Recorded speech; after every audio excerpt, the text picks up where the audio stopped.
Welcome to the program The Right Angle.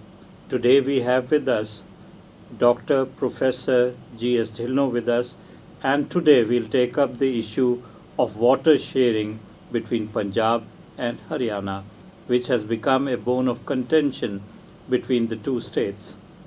Professor Saab, what do you think is the real status of Punjab in sharing water with Haryana, and why is it objecting to sharing water?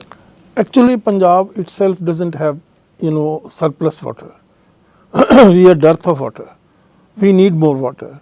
Unfortunately, through, illegal methods, the central government supporting the Haryana case have taken away the waters from the state of Punjab. If you see the Indian Constitution, item 7 of the state's rights, river waters are the basic fundamental right of the states in Indian Constitution. Apart from that, the state legislature and the executive have the full authority on the question of distribution, development and control of headworks of the waters. This is clearly written in the Indian Constitution.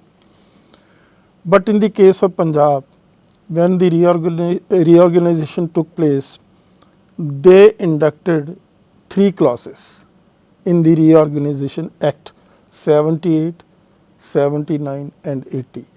According to clause 78, the distribution of Punjab river waters, which is a state subject, but in the case of Punjab they have taken, the center has taken this distribution in their own hands, and which is ultra vires.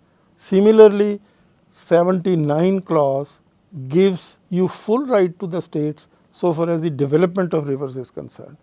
But in the case of Punjab, through this clause, they have taken this right into their own hands, and Punjab is deprived of that. Clause 80 gives the full right to the states so far as the control of headworks is concerned. This, according to this clause 80 of the Reorganization Act, the central government has taken this right from Punjab, and this is the bone of contention. I mean, with the malified intention, central government have taken these authorities, these powers of the state of Punjab only. With the exception of Punjab, all other states in this country enjoy these rights over the river waters. Now, do you think that in 1966, Punjab should have objected to it, and why didn't it object at that particular point of time? Why are they objecting to it now? Actually, at that time, the leaders of Punjab were not, aware of this fact. The leader at that time was Sant Fateh Singh, who was illiterate. This was a very complex situation and a constitutional matter. Unfortunately, the Punjab leadership at that time did not take up this issue the way they should have. Had they taken up this issue at that time, I think they would have forestalled that, clauses which are ultra vires to the Constitution of India. Now, the other point is that in 2004, Punjab legislature have passed an act saying that we are not willing to share the water. Sure. Now, why did this government nullify that act through the ruling of the Supreme Court?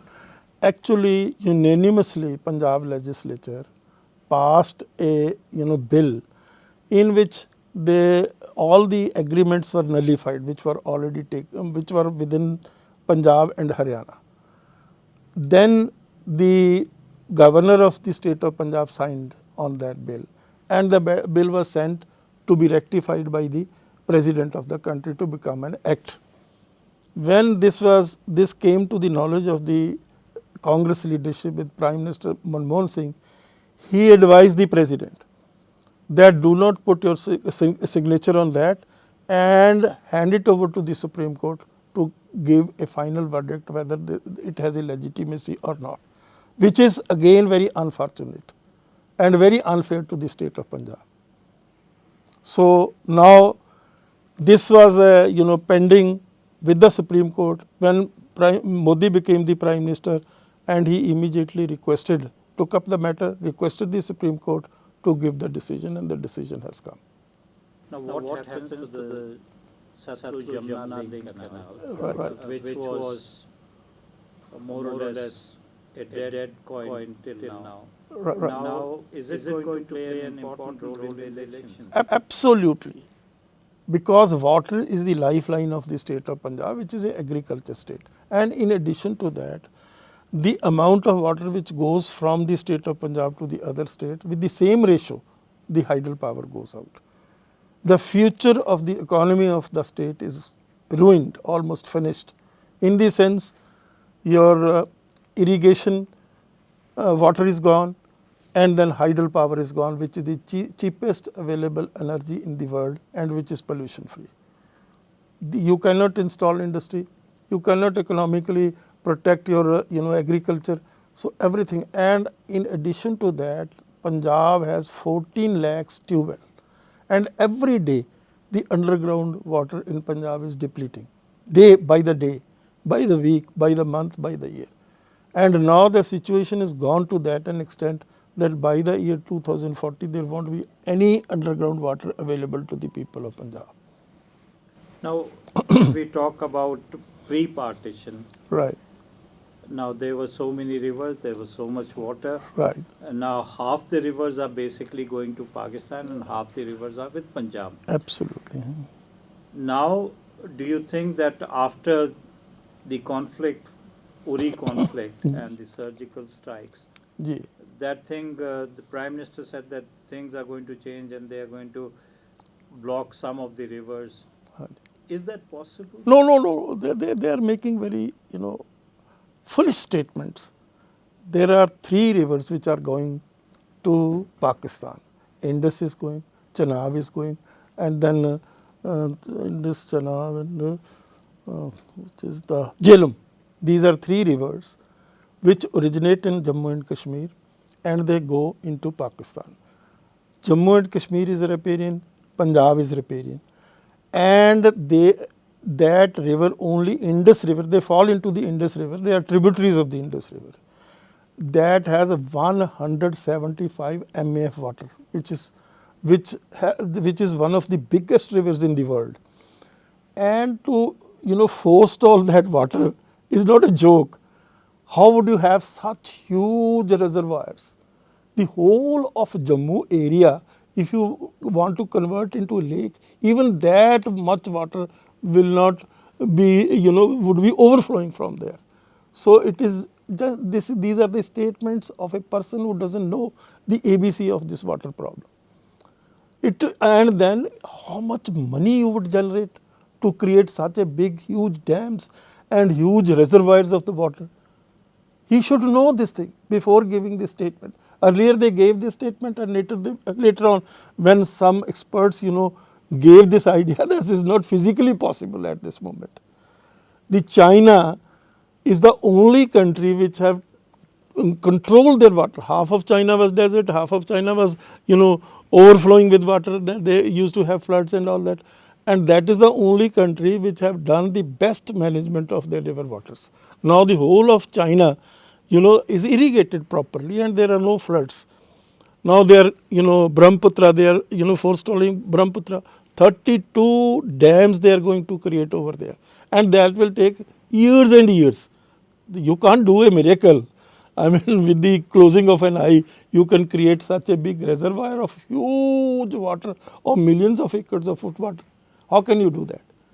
I mean, India, when Vajpayee was the Prime Minister of this country, he gave this, statement number of times that he is going to have a grid and nationalization of the river waters, literally realizing that how difficult would it be, and it would not be acceptable to the people of UP, which have the maximum water so far as Ganga is concerned. There are 2 basins in this region. One is the Indus basin and the other is Ganga basin. Then the Brahmaputra is that side. So, I mean, these people give statements, and they give statements without understanding the problem. So, it's not possible to create such a huge reservoir where they can put the water of these 3 rivers into that and then forestall the flow of the water to Pakistan.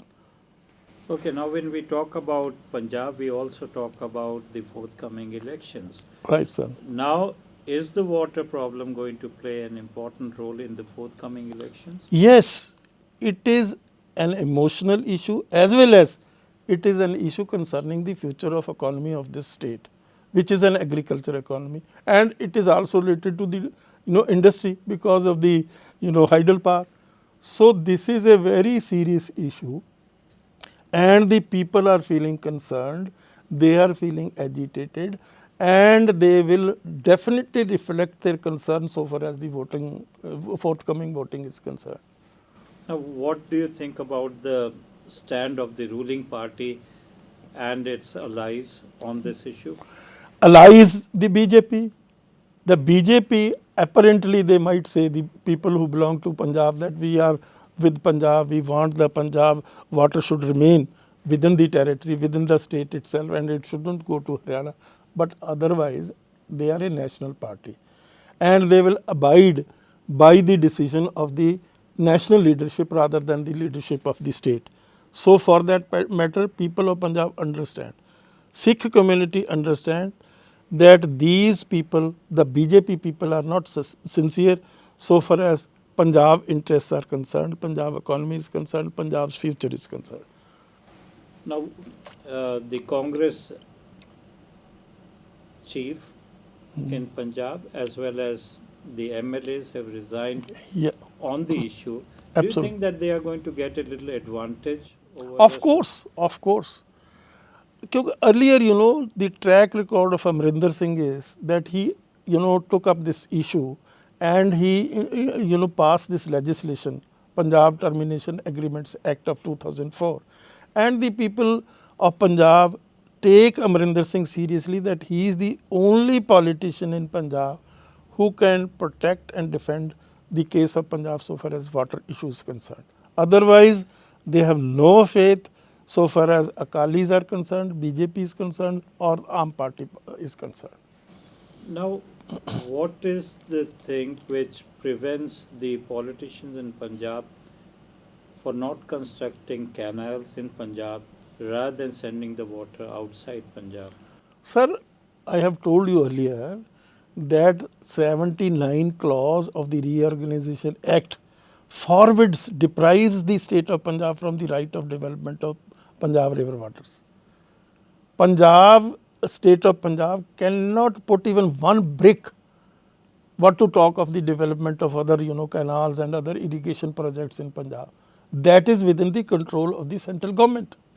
I agree with you. Hanji. But for that matter of fact, then they should have constructed Satluj Yamuna link canal. Why did they stop that? And if they can do that, they can very well construct the canals there. And especially after 2004 till 2016, there were 12 years they could have done Actually, the central government did this project. It was not done by the state of Punjab. Indira Gandhi at Kapuri laid down the foundation of the Satluj Yamuna link canal in the year of 2083. So 83 she laid down, and there was a protest, Kapuri Morcha, which was known as Kapuri Morcha. Then later on, it took the shape of a Dharmyuddha Morcha. And later on, attack on Darbar Sahib, and so much of bloodshed in Punjab and outside Punjab. And then, this November massacres took place in Delhi and all other parts of the country. All these events started from this issue of water, or Satluj Yamuna link canal issue.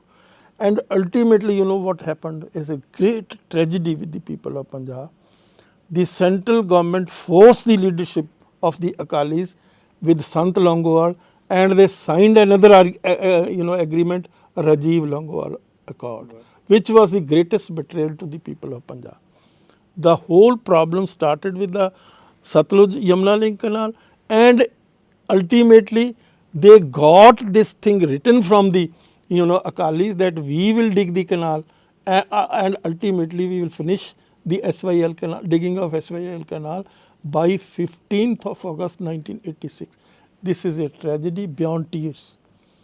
Anyone who knows this tragedy, he knows how much betrayal the people of Punjab, innocent people of Punjab have faced. Because these are technical problems. This is a constitutional matter. Very few people do understand. And those who understand, they have so much of agony and suffering of their minds undergoing and understanding that how much betrayal the people of Punjab are facing from their leadership and also from the leadership of the Delhi. Now, which party do you think can really take up this matter with the centre and for the time being stop and fight it legally? Legally, I don't think there is any case left to the Punjab. At the most, they can go to the Supreme Court for the revision of this decision. And for a revision, as you know, has very little scope so far as the case of Punjab is concerned. It can be fought politically on one ground, which I am not a constitutional expert, of course, I am not a lawyer. But the people of Punjab can give one argument that when in Delhi, the massacre of the Sikhs were taking place in November 84, and there was a Supreme Court sitting. The judges were there in their seats. There was a High Court of Delhi, and the judiciary did not take suo motu notice of the massacre of the Sikhs, of the burning of the Gurdwaras, burning their property, gang raping their women. And where was that Supreme Court? We do not accept any verdict of the Supreme Court because Supreme Court has betrayed us at that time. So Supreme Court takes suo motu notice of any bridge which is broken or any small thing where is a crowd at the toll plaza. They do take notice of that, and such a big huge massacre of the innocent people. The families were finished and their properties were burned. Their women were gang raped. What was the Supreme Court doing at that time? What didn't their responsibility to take suo motu notice of such huge tragedies which were taking place within their eyesight? So they can take this argument and they can build their case on this basis, political level. But constitutionally, you don't think? I don't think there is any chance to that. And which political party can really take up this case? I think Amarinder Singh can take. He has the guts. He is sincere, looks to be sincere. I don't know whether he would prove to be like that or not. Because once a person comes into political seat, then sometimes his attitudes change or his mind. In 2004 also, he went against the party. He went against the party. Definitely he went against the party, and I give him due regard for that. We take a short break, but do not go away. After the break, we'll discuss the problem and talk about Narmada, Kaveri, and the Punjab water crisis.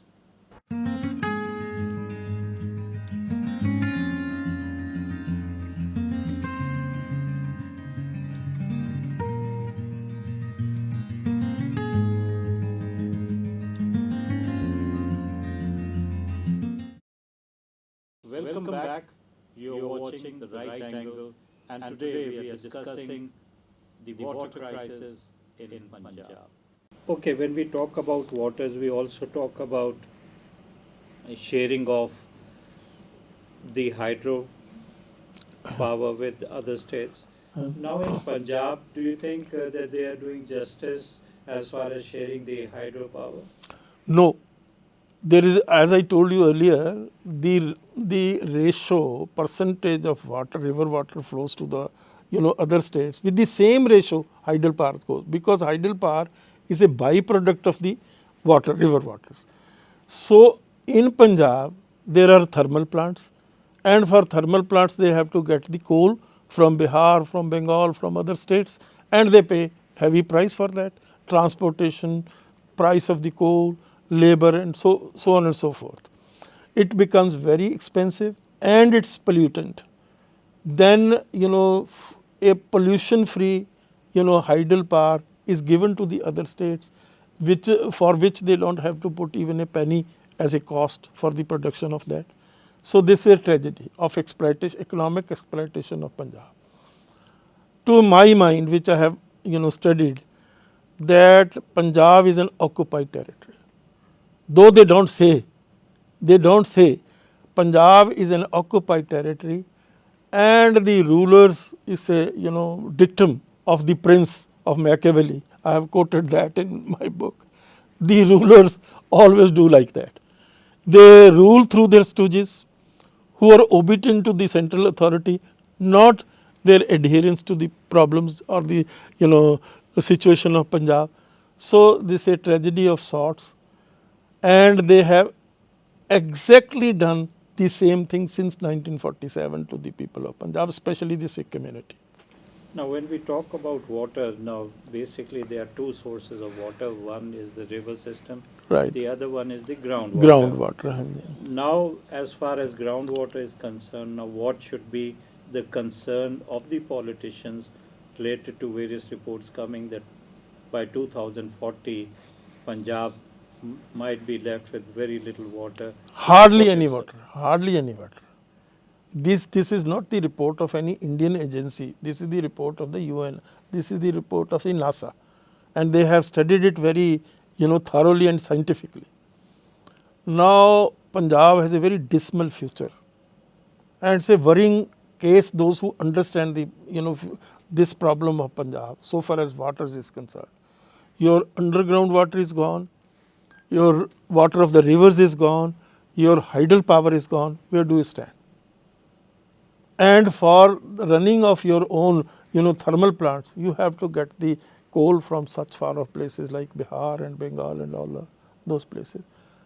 And there is no other natural source at the disposal of Punjab. These are the only sources from where they could progress, where they could live on. Your prosperity is taken away, your future is taken away, your political strength is taken away.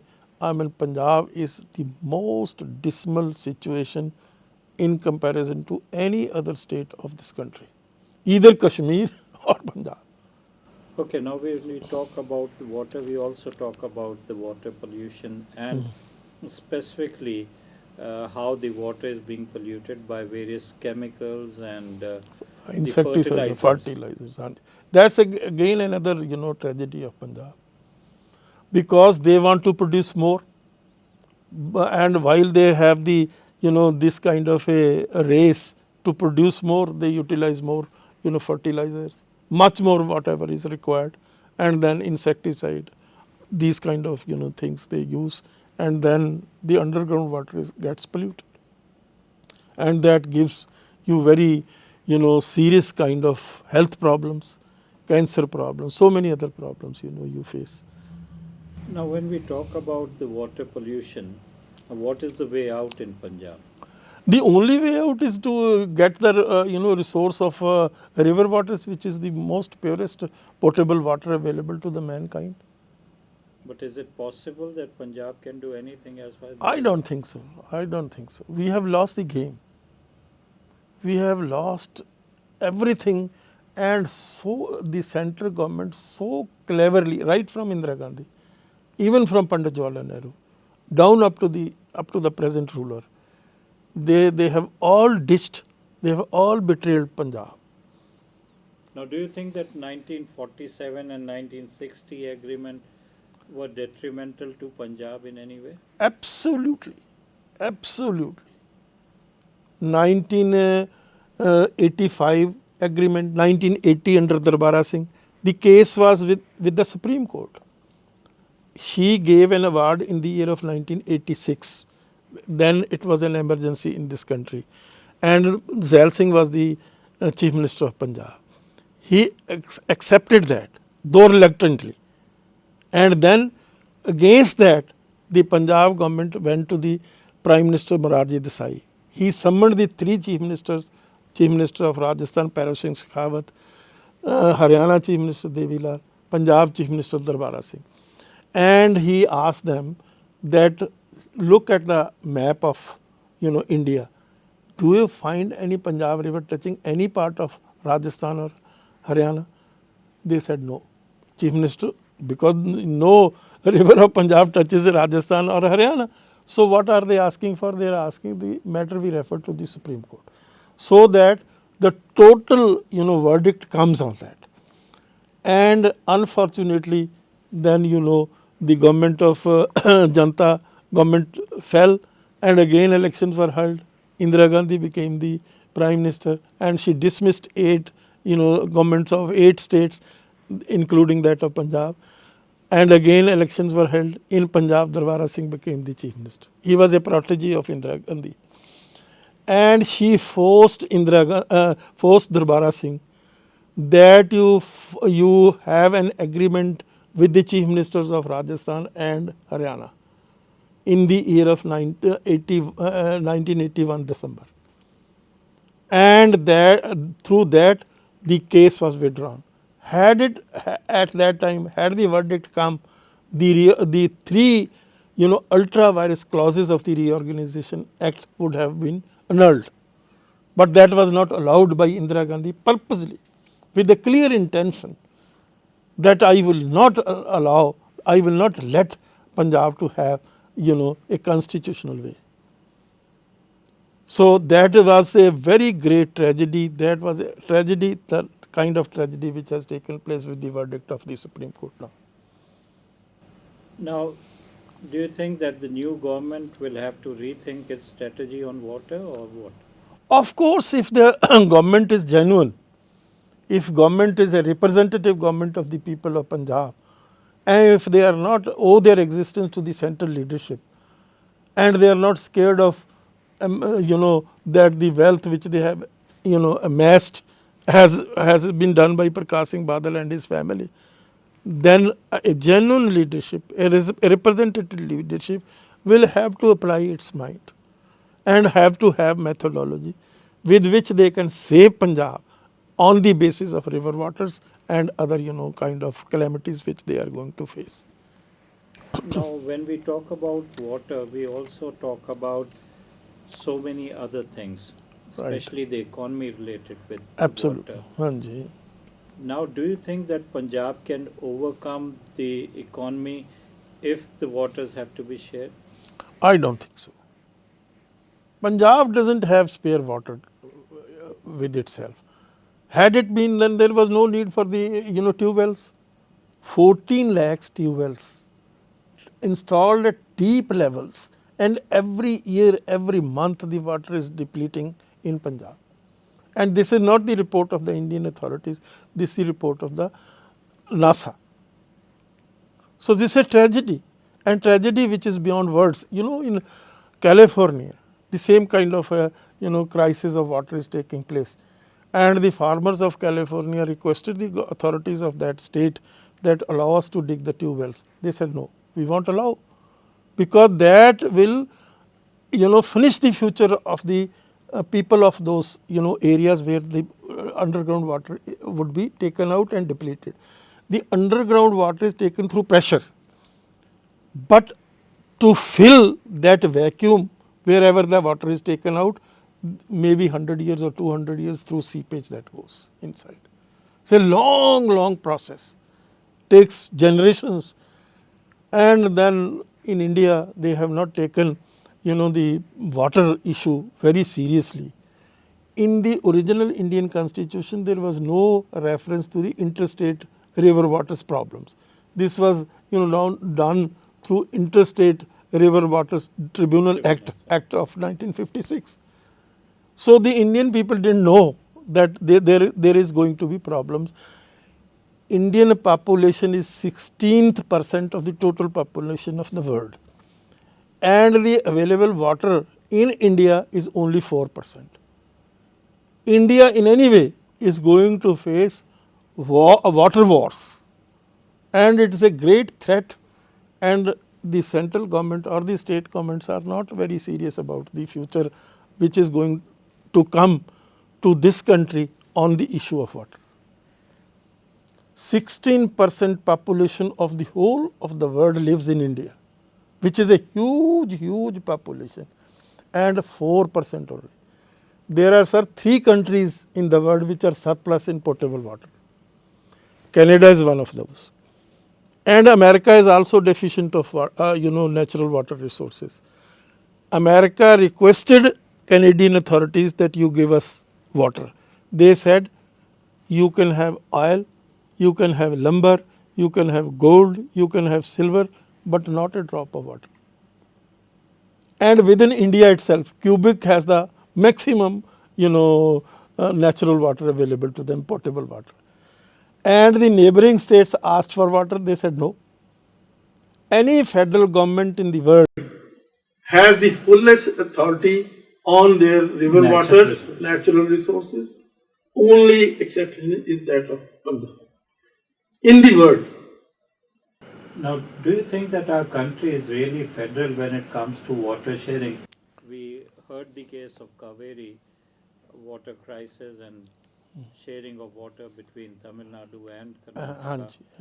There also the stand was not clear and virtually the political might had to decide the. Of course. Do you think that Punjab has that kind of political? I gave this example to them. Punjab rivers are not, co-riparian with the other states. These are single state rivers. All the three rivers of Punjab are single state rivers. And Kaveri is an interstate river. It originates in Karnataka.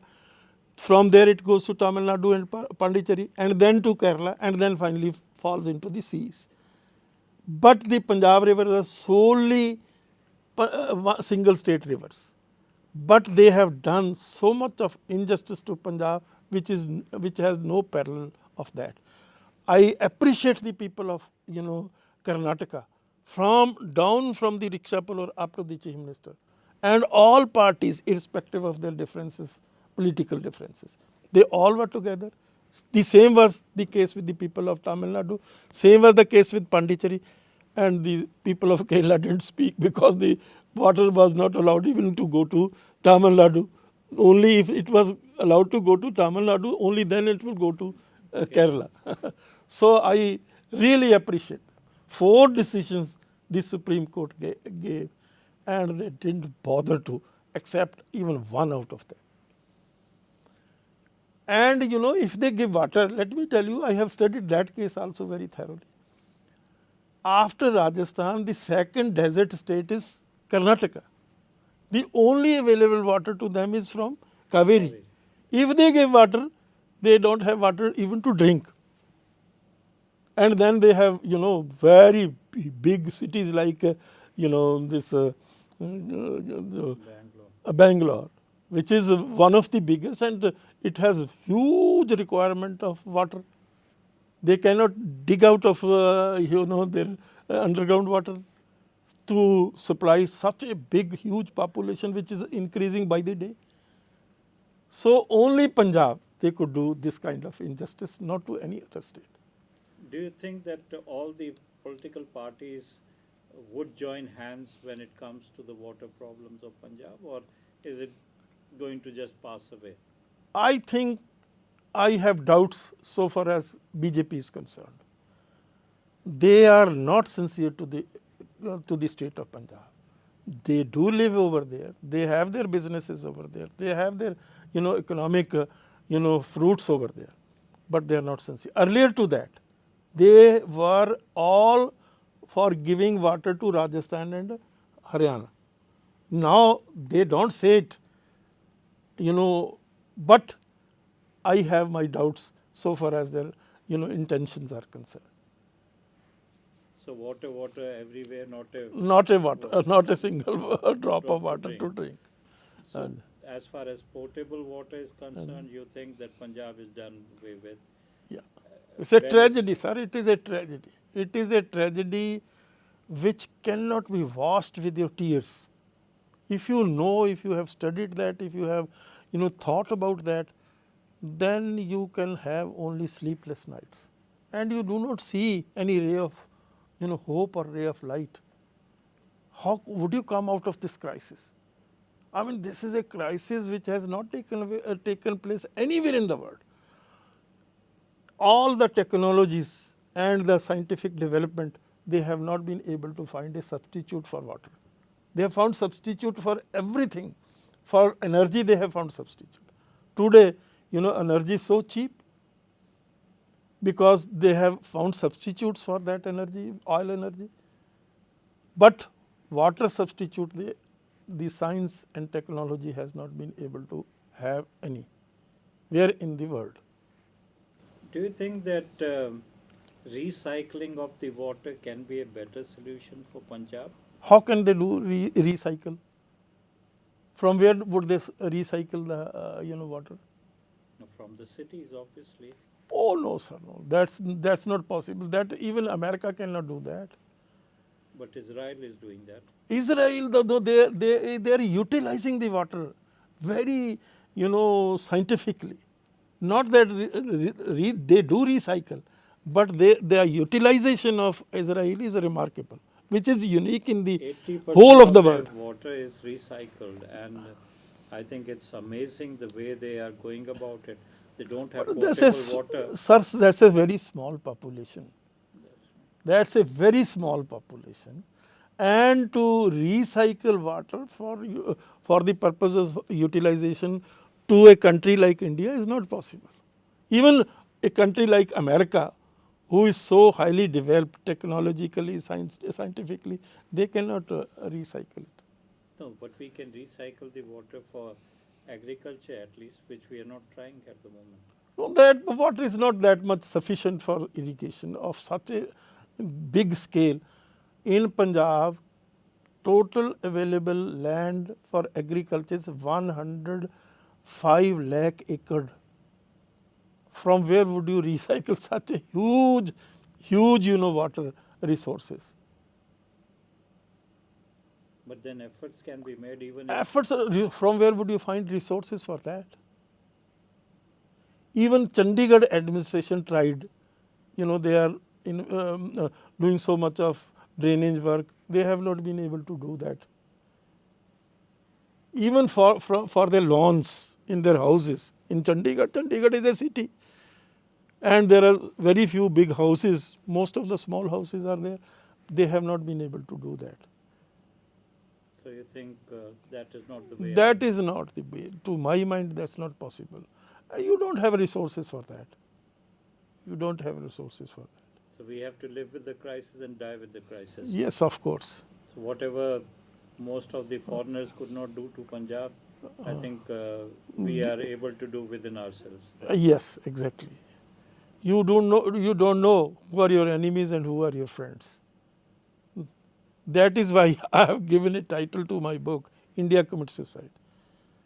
Such a productive community like that of the Sikhs, who are very good farmers, hard-working people, very good technicians. They are very loyal whenever they are fighting on the fronts of India against the enemies of this country. But they have finished a community so loyal, so sincere, so hardworking like that of the Sikhs. That is why I have given this title and written 2 pages on, in the conclusion of my book, that why I have given this title to my book, India Commits Suicide. It's a suicidal blunder, the way they have treated the Sikh community. And they will repent at one stage or the other when the Sikhs are finished. If we have to compare Punjab water crisis with the Narmada Dam or Kaveri Dam or Kaveri River water sharing, how would we compare and what would be your analysis on that? Sir, there is no comparison because Narmada is an interstate river, so is Kaveri. Punjab rivers are single state rivers, they belong to Punjab. Now, there was a dispute between Madhya Pradesh, from where the Narmada river originates, which is its basin, and the state of Gujarat. And there in that tribunal, the Rajasthan government put an application. Narmada tribunal में application डाल दी उन्होंने कहा, argument दी कि we are non-riparian participants so far as Punjab rivers are concerned, even then we are getting this much of water. So we should also be given the water from the Narmada river. And the answer which they gave, they said if they are fools, we are not that big fools to give you a single drop of water because it belongs initially to Madhya Pradesh and then to Gujarat. So all other people are absolutely sincere, committed so far as the river waters are concerned, with the exception of the people of Punjab. Similarly, Kaveri. Kaveri, you know, as I told you earlier, from Rukshapalo to the Chief Minister, across the party lines, all are committed and all are sincere and taking a clear stand against the Supreme Court. They did not allow the Supreme Court to have its way, though they were irritated. The judges were irritated, and they passed, you know, so many judgments. It was not acceptable to the people of Karnataka, and the Karnataka government, I give full marks to the Chief Minister and to the politicians of that state, whosoever they were, whether they belong to BJP or they belong to Janta United Dal or Congress. They were totally sincere and totally committed to the cause of their state, and rightly so. And I give full credit to Justice Karju, who said very clearly that the decisions on river waters of the states are not to be decided at the floor of the Supreme Court or any court. It is the people who will decide how much water they need, how much water they can spare to the other states. So that is the right position which the Indian state should take, rather than referring the matter to the Supreme Court and putting the weaker states at the pressure of the so-called Supreme Court decision, judgments, this and that. But can the new government be as powerful as and unite the people and get the support of the people? I wish they could be. They can be. I pray they can be. I pray they can follow the model, because the model already exists luckily for them, and that exists at the political level. They should follow the footsteps of the Chief Minister of Karnataka. I give him full marks. And the Congress Chief Minister, he is in opposition to the central government party which is ruling, and in spite of that he succeeded in protecting and defending the rights of their river water in the interests of the state. Thank you very much for being with us. Thank it you, has sir. been real pleasure. Thank you, sir.